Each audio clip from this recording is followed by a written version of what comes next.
The Match Ball.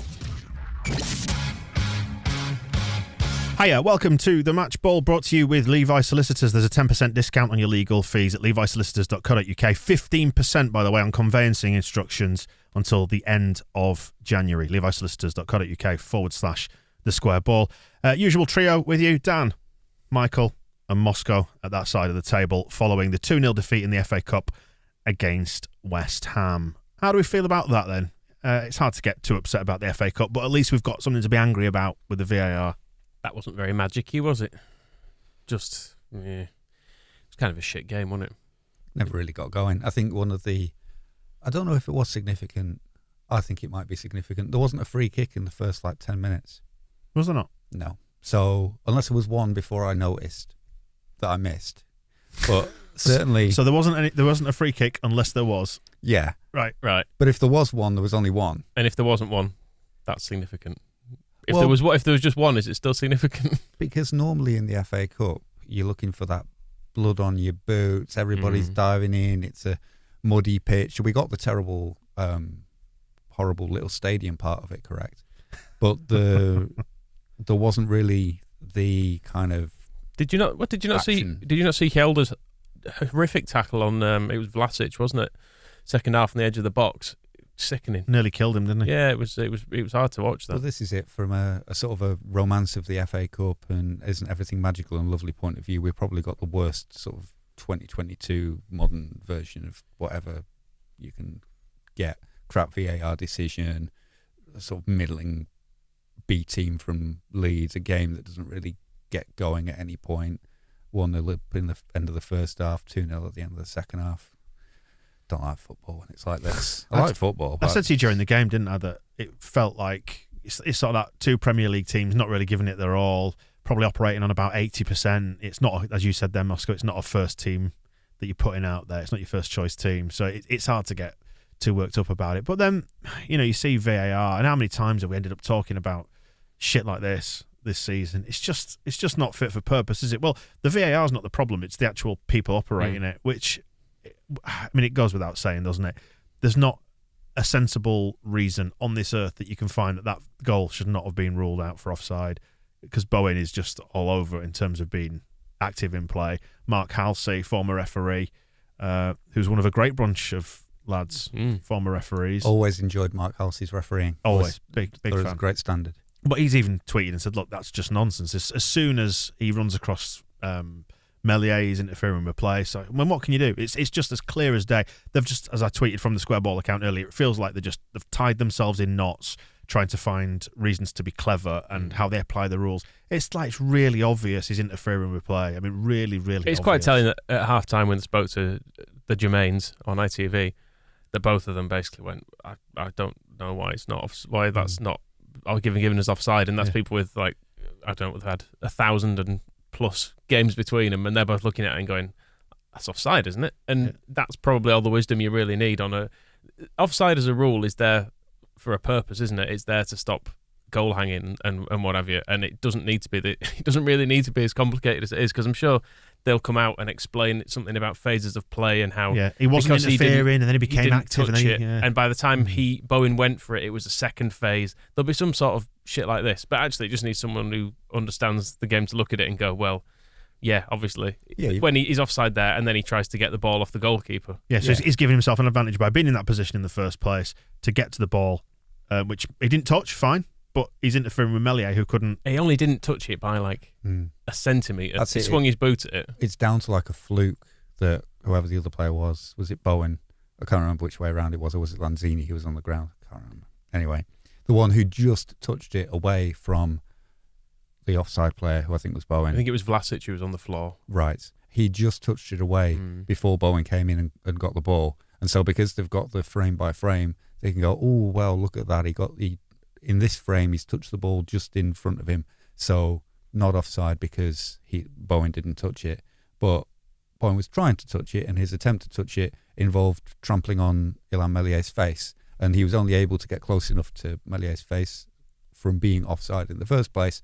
So just whistle up and say, that's not a goal. Yeah. The fact it took them so long to decide, it really does suggest that they were trying they were sort of trying to look at rules and going like, well, they're trying to be clever. If that we could say that is this, and then that's just. And there's always the route to the not the easier decision, but surely there's an instinctive feeling of the best decision here. The one that's obvious that comes to mind is no goal because he's offside and he's interfered with play. And then I don't really understand what the reason is, or the route that you then go through all those replays to find a reason why that can't be the case. Like, it seemed that would be fine, and I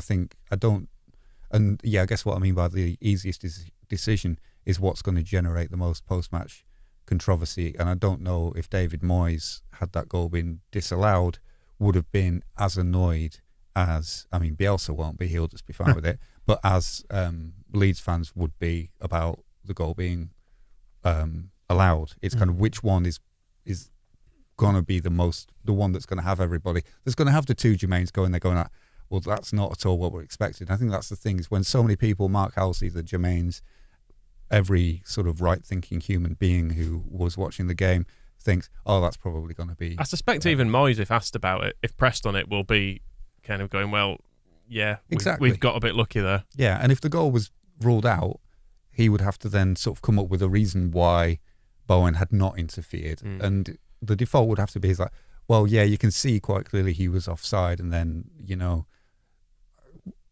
Moyes would then have to argue that the other player has flicked the ball slightly away from him just before he got to it. And I don't think even with a straight face he would be able to do that. No, we don't need to spend too long on it because it's just so obvious, isn't it? That there's so much other good stuff to talk about. But there is stuff to talk about. I mean, I've got notes on predominantly sort of the junior and under 23 they're not called juniors anymore. The under 23 players. Junior's called junior. Yeah, in the Pontins League. Yes, that's the one.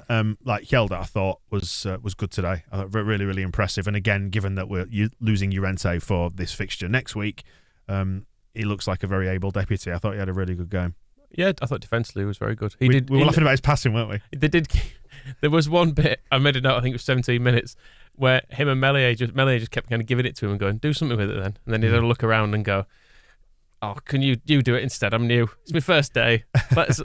Let someone else do it. But I thought he was very solid. His in the build up to their goal, actually, his initial challenge was very good.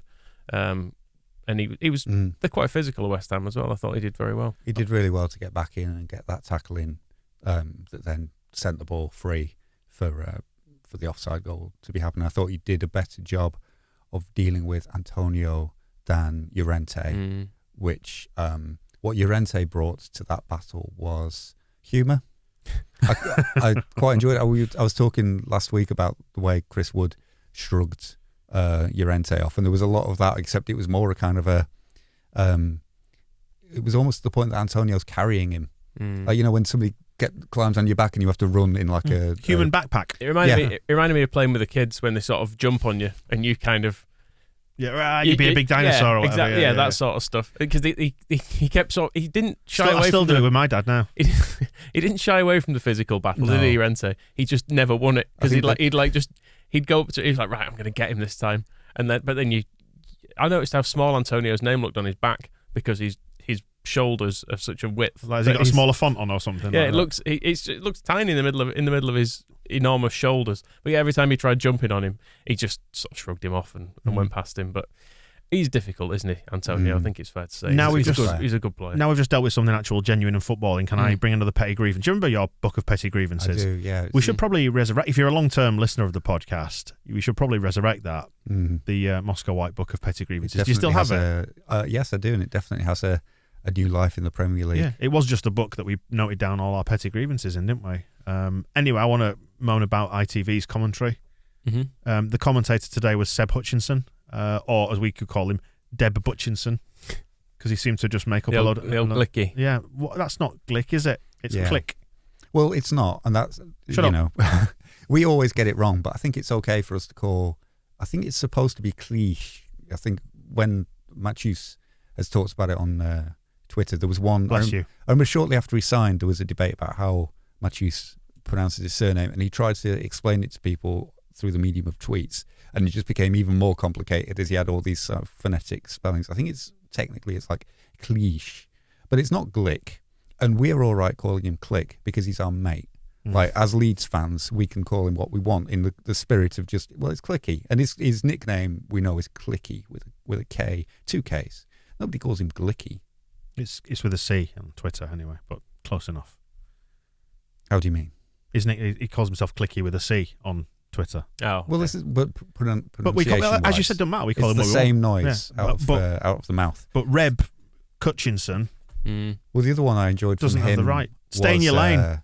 My other favourite moment was when Meslier collided with Firpo, and he said, "Oh, collision there, Meslier through Firpo, accidental." But thank you for clarifying that. I was worried for a time. Well, it would be even... I've seen enough. I'm taking him out. If Meslier just suddenly decided he was going to try and spark Firpo out for no reason, so it's good of... been watching some old Scott Wotton videos. Yeah, it's good of old Bleb to point out that there was no malice intended in Mellier's tackle on his own left back. And although it did do some damage, poor Firpo going off in the second half. Double vision. Was it double vision? Or was he just saying it was either that or his eyes were going from side to side. It was hard to tell what he was indicating. He kept doing this. I should have brought my googly eye glasses in to get some of that going on. Either that or it was the Biker Grove episode. If that is concussion, though, is he out for 2 weeks? That's a couple of weeks, right? Isn't it? It's going to be hard to argue it's not because of all that. You could we could say, well, no, we didn't use the concussion substitution. We don't have to enter him into the protocol. But then everyone would be like, well, he didn't look. It wasn't a leg injury. It was slightly confusing, the sub situation, wasn't it? Because we weren't sure whether that was the concussion sub, and then we just kept making them. We're like, how many is that now? Are we up at the limit? Yeah, we were. Are we doing a Stuttgart here? It's a 5 sub game in the FA Cup, which I don't like. I prefer 3. I think changing half a team is too many for me in this modern game, but that's probably a wider discussion. What did you make of Bate in the first half? Fine, wasn't he? Yeah, he looked good. He's good at. I don't think we've had anyone who's good at pointing since Kilkenny left the club. Really? Is that loads of that running around the pitch? What was he pointing at? Telling people where to go, where to pass it. Right. Put it there, right in front of me. Put it over there. Doing that. Have you ever delved into sort of the pointing aspect of coaching? No, I've not. No, I've not actually. Well, it's so long since it's been a feature of Leeds United's game. Yeah, is it another string you could add to your bow? Maybe I'll have to see if Neil's available for a masterclass. Maybe some consultancy work or something. He needs to brush up on the whinging because Neil's very good at the whinging as well. I mean, the Kilkenny brought that to the absolute zenith when he pointed and whinged at Ken Bates after he came back with Bristol and scored against us and ran to the West Stand. It's probably the only time an opposing player has goaded a Leeds United crowd, and everybody in the Leeds United crowd goes, "Go on, Neil," because he was directing all this bile straight at Bates, who, as we know, despite the Chelsea connection, is no relation to Lewis Bates, who or Ken Bates. That's probably one of the bright spots of today because we've been wanting to see Bates in the first team at some point, and there's been a lot of people wondering why Bielsa seems to never use him despite praising him, and he answered that question in a press conference about it when he said, "You sound like his parent or agent," and it's always just been the suspicion that he's weak. He's not a strong boy. He's got to do the Joffrey diet we saw when Gelhardt signed, and he was a little slip of a thing, and then this season he wasn't a little slip of a thing. He was a bit of a bulky boy, if anything. I think with Gelhardt, I think it was that he was a bit doughy. Anyway, he and there's nothing wrong with that. He had some fitness things to work on to improve to become to that standard. But it's good to see him in the team and against what was a strong West Ham side. I thought it looked very good, and it's kind of maybe his 15 years of glory at Leeds will end in the Champions League. We do stream these live on YouTube for our TSB Plus members, one of which is Zach, who's pointing out quite rightly that Firpo is suspended for next week's game anyway. Yeah, of course he is. So it's fine. He can have a head injury and it's all okay. Somebody has some knowledge. I can't remember. No, he is. Yeah, it's Firpo and Llorente both injured. Thank you, Zach. I'm glad somebody's keeping up with what's happening in the world of football. And Drame, he came on when we thought we'd had 15 subs by that Greenwood, point. you've not mentioned Greenwood yet. We'll get to him in a minute. He's next on the list. But Drame, I was going to say, was booked for having the crime of having feet, I think, at one point, wasn't he? Yeah, I think that was another zero contact foul that was given. And he was I mean, booked for it as you well. described West Ham as physical before. Was it you, Moscow? One of the two of you. And I was going to say they were only physical up to a point because they were going down like a bunch of whinging little twats, weren't they? But it was mainly Vlasic who was doing that because he did another one when Somerville laid a finger on him in the kind of left corner as well. That is one thing that's sort of symptomatic, I think, of teams in the Premier League. And West Ham are no different to many other teams in this. Like you saw how Wolves try to game the system, and they know exactly if there's any contact, the slightest bit of contact, over the goal, because they know they'll get it. They can buy it from the refs. They know exactly how to run the refs. And I do wonder sometimes, I do fear that we're maybe a little bit naive in that regard. Need to be more streetwise. Cheat more. A bit more cheaty. Yeah, because Somerville, after he'd given that free kick away, there was nothing in it, then he was kind of tapped in the other corner and stayed on his feet, and it was actually brilliant. He started dribbling into the penalty area when anything could happen. But it is the way that all the other teams play. Oh, we've had a steward's inquiry. Paul's saying he thought it was Llorente and Roberts, not Firpo. So we might be wrong. We might have to backpedal her. I don't think it was Firpo. Anyway, he's going to be out next week, regardless. By the looks of it. Yeah, probably. Which means Dallas can move position again. Which we had 11 Stuart Dallases today, didn't we? Oh dear! Every change, just as you think you've got him settled in a position, he starts moving again. What did you make to Drame then? Just to close that one out. Thought it was fine. Did all right, didn't he?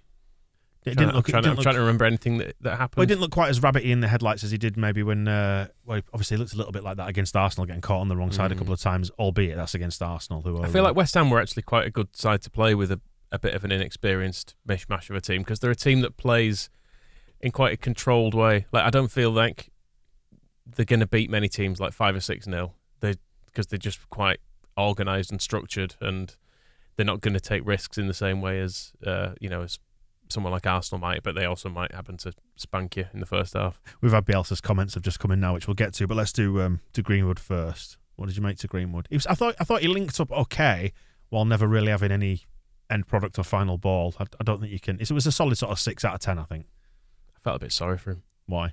Because we just kept putting balls into the box, and they've got massive centre backs, and Greenwood's about 5'8", 5'9" or something.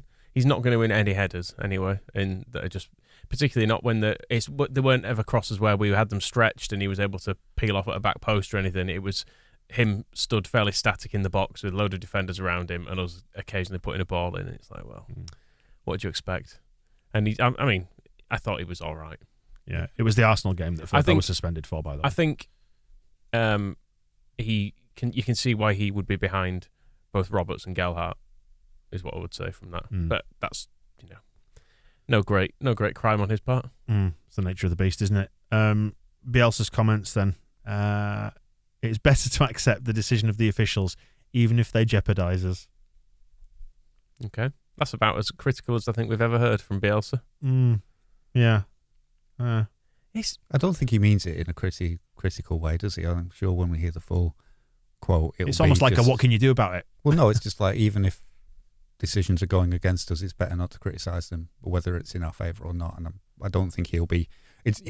You're hearing the voice of Gary Monk in that, I think, which it would be, better for the group to accept the decision of the group of officials, even if when we put it on the pitch, they jeopardise the group, which would mean that was a stupid decision. I just want to see. Whereas Bielsa, he'll be doing his standard thing of whether it's in our favour or not. Just don't talk about the officials. Just accept the decision and move on. It's hard to manage, says Marcelo. 9 players being missing, including Bamford. Obviously, we've got 4 players who cover 2 positions who are all out. Forces us to be very careful.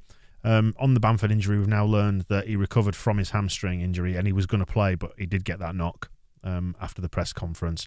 A knock underneath his hip. I don't know if it makes it sound like underneath his hip. Does that mean an internal knock, or does it mean lower down the leg? It says if they'd have been prostate exams or something. How do you get?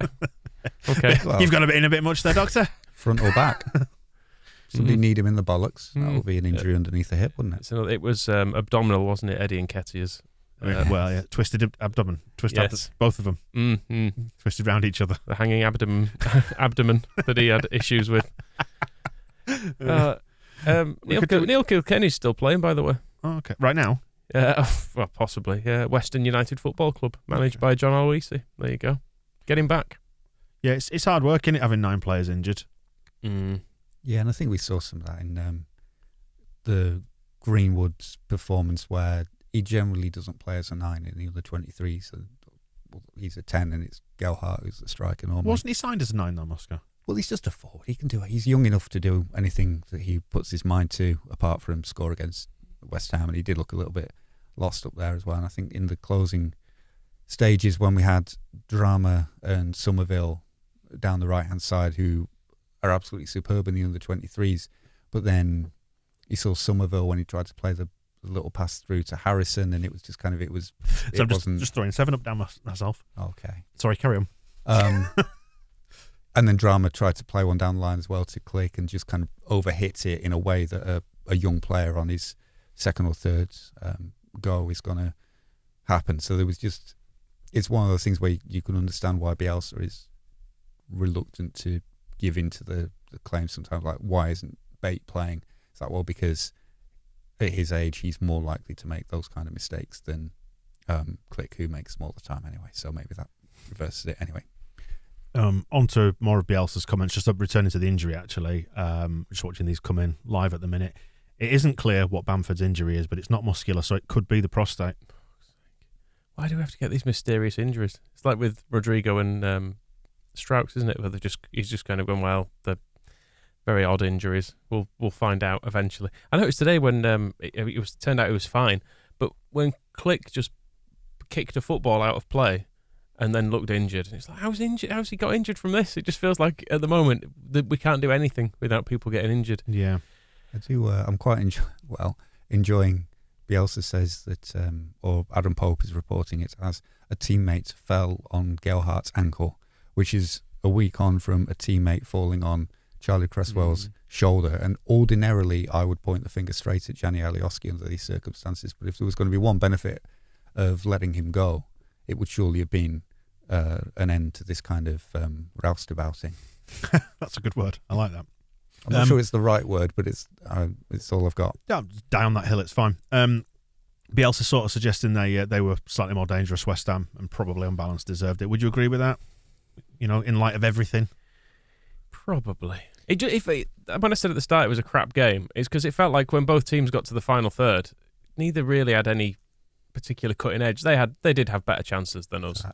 I loved and will always cherish and respect Ryan Fredericks for going down the line with about 3 or 4 players all lining up on the edge of the box, any one of whom, I can't remember who they were, but if we assume Bowen is involved, I think Rice was one of them. Yeah, he's got a shot on him, hasn't he? There's enough players there who would have just absolutely smacked it straight into the net, and he's like, nope, I'm going to take this to the most difficult angle possible and smash it across the goal. We were also sat here going, why didn't he just pass it to his mates, even though it was for West Ham? You're like, what's he done? He showed an angle from behind the goal, and all of them just stood with their arms wide open, just like, any chance here? Greedy bastard. So well in Fredericks. And then we did have, we maybe had the better chances in the second half when it got desperate towards the end with the ones of, I suppose it was a bit earlier when Click, the dropping ball that he shot really, didn't he? Well, I think he did the right thing of just like ping this into the 6-yard box and let's hope we get lucky, but he forgot that he plays for Leeds, so we don't get lucky. And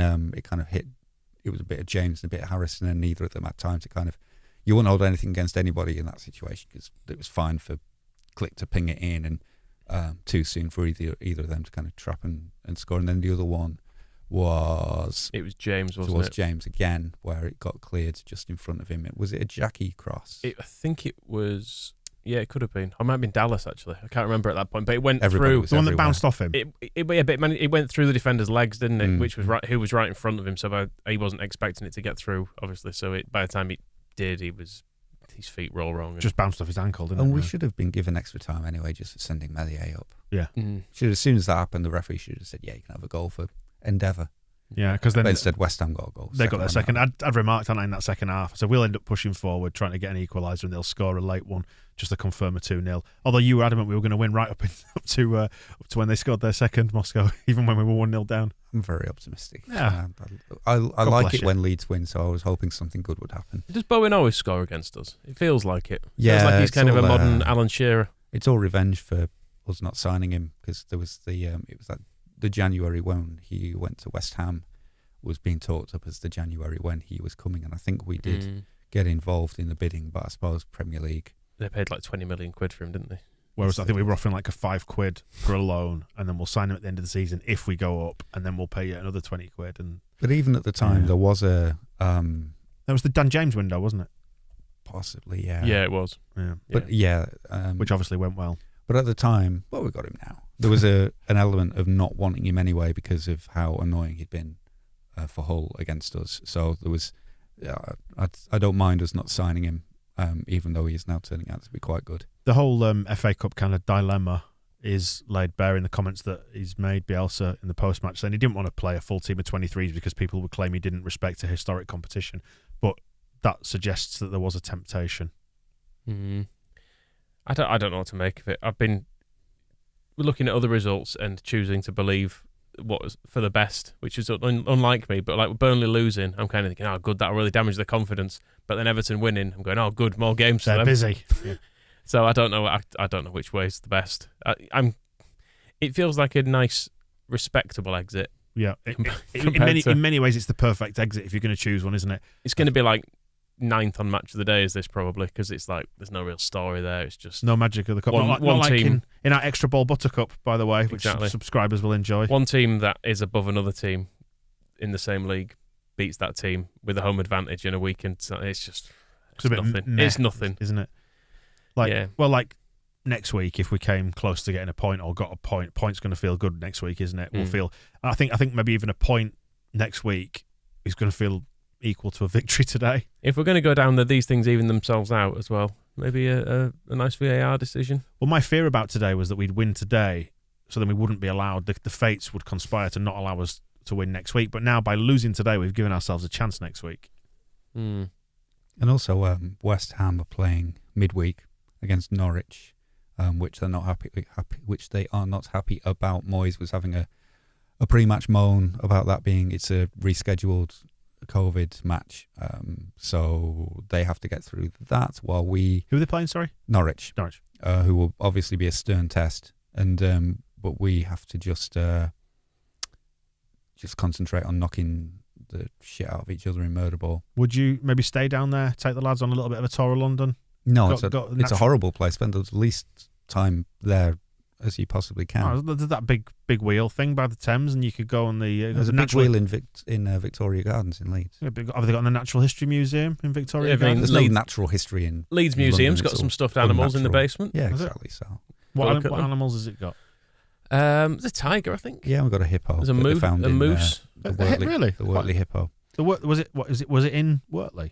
Yes. The Bowen scored both his goals for Hull against us at Elland Road in a 2-0 win for Hull in I think it's Bielsa's first season, so it's just before we were mulling over buying him. I don't have, for some reason, Transfer Markt will not put the date of the game. I don't know if you're aware, by the way, but you know when we had Billy Painter, he was actually nicknamed the Wortley Hippo when he was playing for Leeds. But that's one of the best I've got. That's the only other time that he scored against us. He does have an assist against us. Is that it? Really? West Ham. Yeah, I think it's just because it was a really annoying defeat, because you don't want to lose to Hull under the best of circumstances. And the date was it was that game 29th of December, so he ruined Christmas just before the January window opened when we might have signed him. Hey, speaking of killing animals... So he's written his own fate. Speaking of killing animals... Is this Trevor Brookings' wife? I made a note of Trevor Brookings' wife being in fur somewhere between the 56th and the 73rd minute. What do you think that fur all came from Stuart Atwell's mink farm? Does he have a mink farm? Definitely. Mistreats them as well. Like all East End mums, she looked dressed for the FA Cup. I think that's the thing that's annoyed me most, is not Trevor Brookings' wife, but the whole West Ham FA Cup thing, because Mark Noble, who obviously captained them from the bench today, as he always does, was giving it the full tears before the game, where he's like, oh, it's me last season with West Ham, you know, we magic to win the FA Cup, you know, we'll get the Redknapp's brand and the Lampard and we're all the Pearly Queen. I mean, they're not. Did you say Pearly Queen there?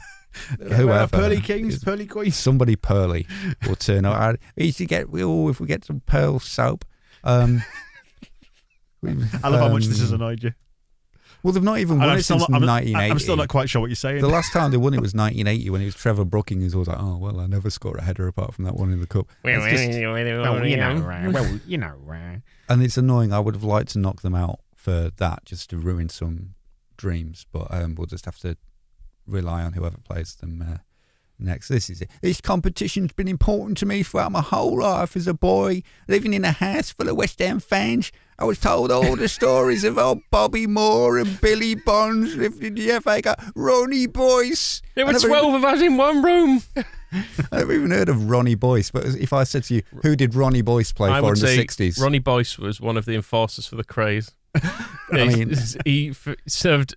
serving 17 consecutive life sentences. And doubled up as a reserve midfielder for West Ham. We can't rule it out. And even then, because these were his programme notes that were already out, so it then if you want the rampant commerciality that fits in with everything, because they've got that massive free stadium that everybody hates and they can't fill. Oh, I'm told there'll be thousands of young fans here on Sunday, and whether you're a junior season ticket holder or a claret member or whatever tier of, payment that your parents have paid, attending your first game at London Stadium, or a young Leeds supporter cheering your team on, I hope you really enjoy the day. There's nothing better than going to football with your family and friends to give your team a cheer, join in the songs, and have a fantastic time. Fantastic. So was that Dick Van Dyke? Did we hear any West Ham songs today, apart from when they bombarded them? They have to force bubbles into the face of every man, woman and child in the stadium, otherwise they'll sit in silence. All I could hear was Leeds songs. I think Ronnie Boyce gets a mention in a Half Man Half Biscuit song, actually.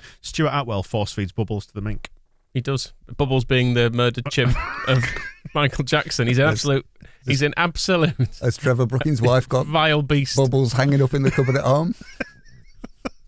I feel like the way we've gone. It's a question I'm asking you. I'm legally not allowed to answer. Everyone. You could just say no.